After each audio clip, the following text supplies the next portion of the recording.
বাগুন কত সুন্দর।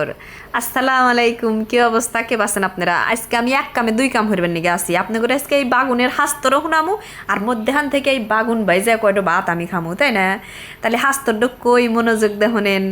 হাস্তরটা লগা এক রাজা লগা তার রাজ্য পরিদর্শন করবার গেছে, উজিরাজির নিয়ে গেছে। গেলি পারে সামনে বিশাল একটা বাগুনের খ্যাত দেখছে, সুন্দর জুমকা জুমকা বাগুন ধরে আছে। এখন রাজা কইতেছে যে বাগুন কত সুন্দর।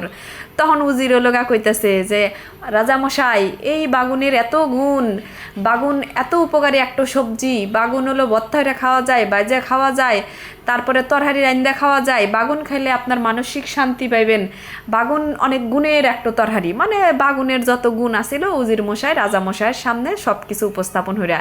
রাজা মশাই তো মহা খুশি, এত সুন্দর বাগুন। আর উজিরের মুহে থেকে বাগুনের নানান প্রশংসা হইনা উজিরে কইতেছে যে তালি নাও যাই, এই বাগুন নিয়ে আমরা রাজ্যে ফিরে যাই। পরে মনে হারেন যে উজির মশাইক দিয়া সুন্দর সুন্দর কিছু বাগুন নিয়ে রাজা রাজ্যে ফিরে যায় বাগুনের যত রেসিপি আছে, ভর্তাবাজি তরহারি, বুঝছেন, সব রান্দা রাজা খায়া দেয়া রাজার তো হেই গায়ের চুলকানি শুরু হয়।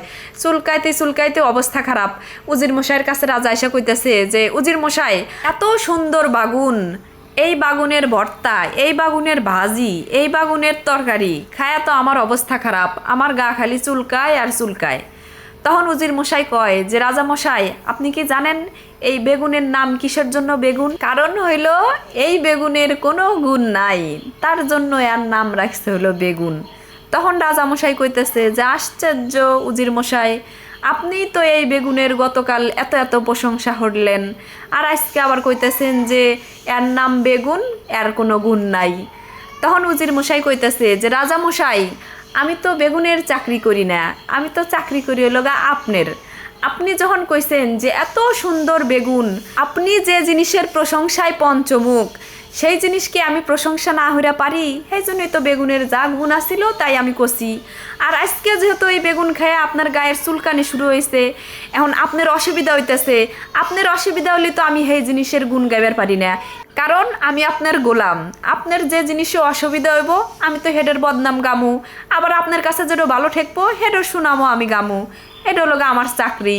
এই হইলো আজকে আমার বাগুনের হাস্তর, বুঝছেন? বাগুনের হাস্তরটা আপনাদের কাছে কেবা ঠেকলো, ভালো ঠেকলে যে কি হরা নেকবো সেরকম আমি কয়া দিব না, বুঝছেন? তাহলে আমি এখন এই বাগুন বাজার দিয়ে ভাত খাই গিয়া। ভালো থাকেন সবাই, আল্লাহ হাফেজ।